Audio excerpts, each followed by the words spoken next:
কোথাও নির্বাচনের আগে নির্বাচনের পরিবেশকে বিঘ্নিত করার জন্য, নির্বাচনকে বানচাল করার জন্য বিভিন্ন জায়গাতে বিভিন্ন দল তারা গায়ের জোর দেখাচ্ছে, সন্ত্রাস করছে, চাঁদাবাজি করছে, তারা জোর করতে চেষ্টা করতেছে।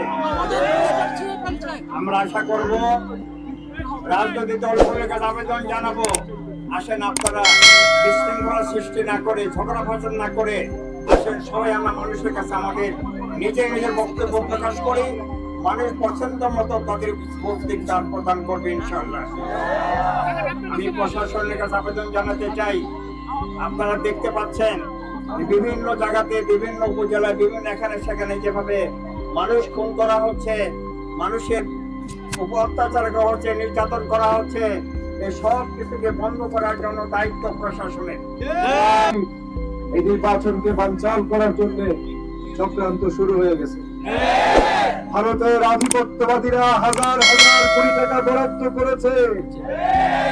ভাই আমার, আজকে আমি শুনলাম ঢাকাতে ইনকিলাব মঞ্চের সম্পাদক সাগর ভাই রাজশাহী বিশ্ববিদ্যালয়ের যে সাম্বারকে গুলিবিদ্ধ করা হয়েছে। যে খুনের রাজনীতি বাংলাদেশে, এই খুনের রাজনীতি দিয়ে নতুন বাংলাদেশ হবে না। এই জন্য আজকে তীব্র নিন্দা জানাই যে পচা বস্তা পচা রাজনীতি, মানুষকে হত্যা করে গুলিবিদ্ধ করে, এই পুরানো বস্তা পচা রাজনীতি দিয়ে নতুন বাংলাদেশ হবে না। আজকে দরকার নতুন মানুষ, নতুন রাজনীতি, আজকে নতুন আদর্শের দরকার, ঠিক কিনা বলে?